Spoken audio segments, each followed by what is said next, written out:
Hello everyone. Today I'm going to do something a little different.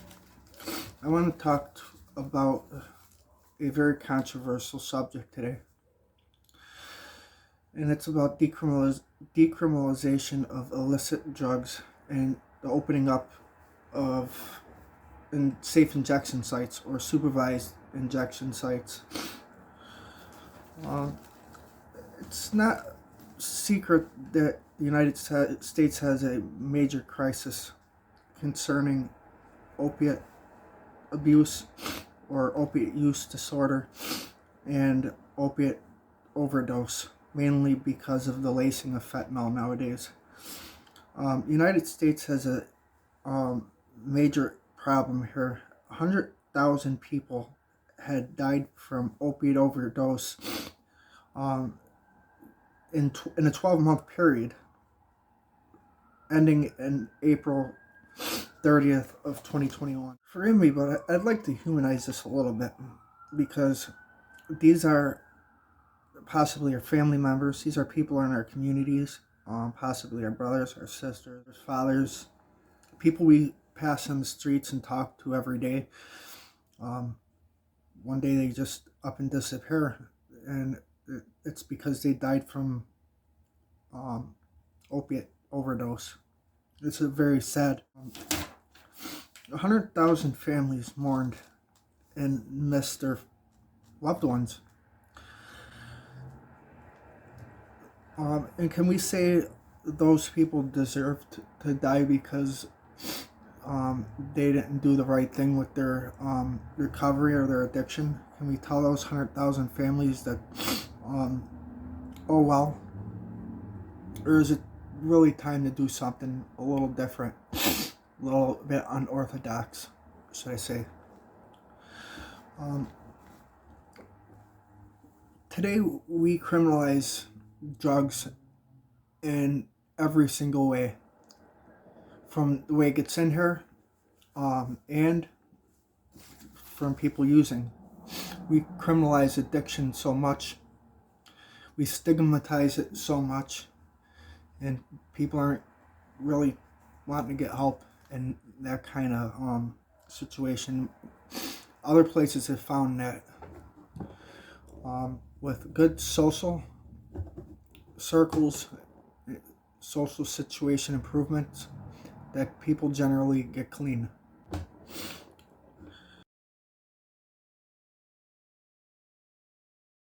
So first, we need more providers of mental health treatment and substance abuse disorder or substance use disorder.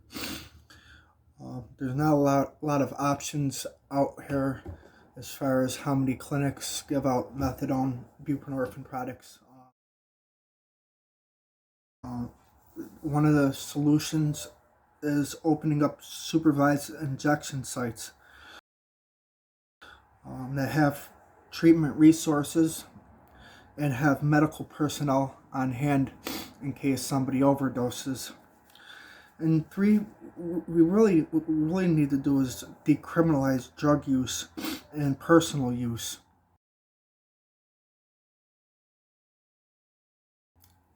And when I say decriminalize, I don't mean legalize.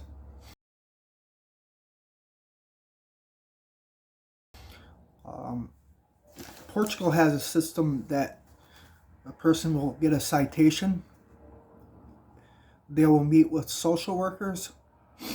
The social workers will provide them with resources out there, and possibly if the person is getting the help, the citation gets tossed out.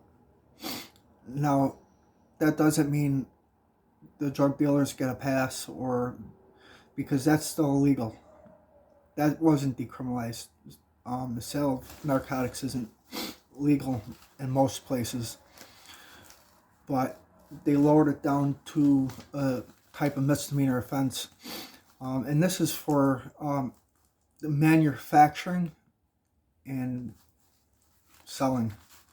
That should be illegal. Not the layman that is using on his own time, putting intoxicants in his own body Now, the act of using intoxicants isn't criminal in nature, really, because people are putting the intoxicants in their own body. There isn't enough treatment centers. Let's go back to number one. There isn't enough treatment centers. And there isn't a lot of funding in this area. There's not enough incentives for people to want to get into this field. And that's another major problem. Treatment centers have to be easy to access, flexible for people to work around their needs. It's really about meeting people where they're at and then helping them to be where they should be at. Said that in other videos. Meet people where they're at, and soon you'll get them to where they need to be. And recovery has to be a choice for them. But making it illegal and criminalizing them and punishing people for using, that is a true contradiction to everything we know about addiction. Addiction is use with no thought of the consequences. So people are going to jail for long stretches of time, and that's causing mental disorders in itself. And they're coming out and they're trying to cover up those mental health issues, self-medicating. So, and number two, the best evidence from modeling studies suggest the supervised injection sites are associated with lower overdose mortality, 88 fewer overdose deaths per 100,000 person years.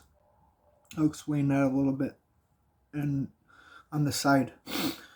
67% fewer ambulance calls for treating ODs, and decrease in HIV infections, which is great. We're trying to eradicate HIV in the world. And studies in 2017, according to MedPage, over 100 legal supervised injection sites as of 2018. No deaths have happened at any site. So it's working. It's kind of like when you're at the pool or at the beach and you got the lifeguard watching out everybody.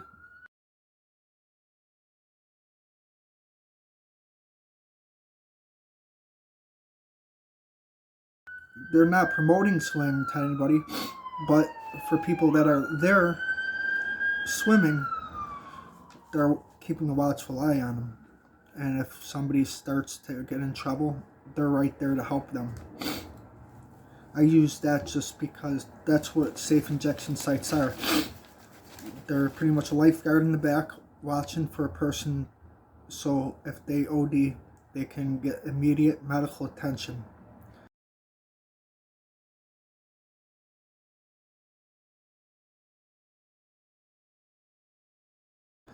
And you can't help dead people. You can't bring a dead person to sobriety, right? So every day we keep these people alive is another day we can throw all kinds of treatment resources to them.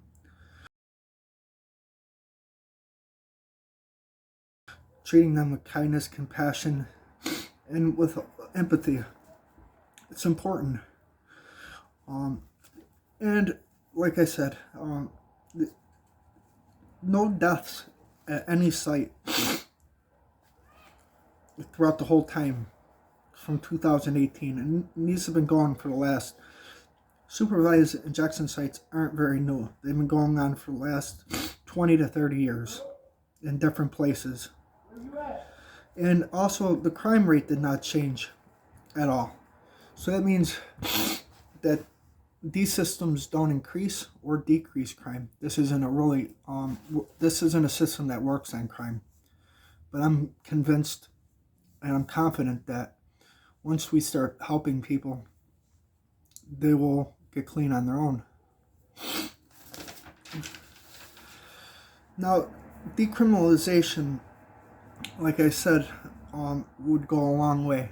We're not legalizing the sale or manufacturing. We're decriminalizing the use or the little amounts people might have on them. Just writing them up with citations and trying to throw some resources at them, give them people help. Another thing is if you got a person living in an alleyway or an abandoned building or a house, their morale isn't up already. What they're doing is they're self-medicating to escape that reality. And like I said, there's not enough providers out there to help. It's just not there. And try to call and get treatment options, and you'll find that treatment centers are 20 and 30 miles away from people that don't have any transportation. You'll find that these systems are very hard on people. They involve forcing people to go into treatment every single day. And really what we want to do is start this process out slow, meeting people where they're at, like I said. And, you know, look at the other things that are legal in our life. Like, according to the World Health Organization, 500,000 deaths are attributed to drug use. More than 70% of deaths are related to opiates. And according to the CDC, more than 95,000 die from excessive alcohol abuse. Alright, so that's the point I was trying to make.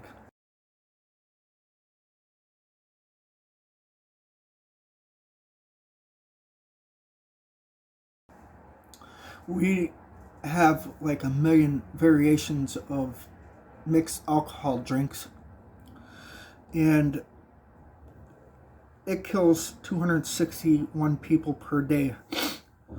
About 2.8 million people over a 29-year period. And we aren't locking people up because they're at the bar having a beer. But we do make risk reduction systems for them, like AA, treatment programs. We might put a guardrail up where, you know, people are walking drunk so they don't fall over. Them are risk reduction systems. Let's make it safe as possible, keep people alive, and then, you know, give them treatment or give them options. Throw treatment options at them every day, and that's what supervised injection sites do. They're not only there to enable drug use, they're not there promoting it, they're not advertising it. People are going to use because they're going to use, pretty much. And a lot of it's because they're covering up a trauma or mental illness. Consumption of sugar causes 180,000 deaths, but we don't make cheesecakes illegal in this country. Even though, according to the WHO, in 2019, diabetes was the 9th leading cause of death. Diabetes is a major cause of blindness, kidney failure, heart attack, stroke, and low limb amputation. And it costs the country about $237 billion each year is directed on medical costs. But what we don't do is we don't arrest people at their doctor's office for having these sugar problems or diabetes problems, right? What we do is offer them solutions. Exercise. Walking. We show them a better diet. We have labels on most containers of food for the nutritional facts. So we inform people about what's going on. So back to alcohol. The 33 million or 6% of all deaths by alcohol, the WHO reported in 2014. 200 diseases and health issues are attributed to alcohol use. Again, we're not locking people up for buying Jack Daniels. What we are doing, though, is giving them informed decisions and helping them get over that problem. So, like I said, a lot of things we need to do. This is a systemic problem. There's about 100 sites, supervised injection sites, including 13 that opened up in the United States. Some of the cities like New York City and Oregon decriminalized drugs on certain scales. And this is beneficial because, like I said, in order to treat the problem, we're not going to be able to just sweep it under the rug, criminalize it, and be done with it. You don't throw people in jail because they have high blood sugar and they're diabetic and they continue to do risky behavior with sugary foods. So we shouldn't lock somebody up for sticking intoxicants in their own body. Again, this isn't talking about crimes committed associated with being intoxicated, because we can go back and talk about all of the alcohol-related drunk driving that associated with all the deaths in the United States. Well, we don't make cars illegal. We don't stop people from driving. We offer up car services so people can get a ride home. That's a risk reduction system. People are going to get drunk. Let's offer them a cab ride. Let's get their keys from them. Let's offer them a sober driver. That's what I'm talking about, safe injection sites.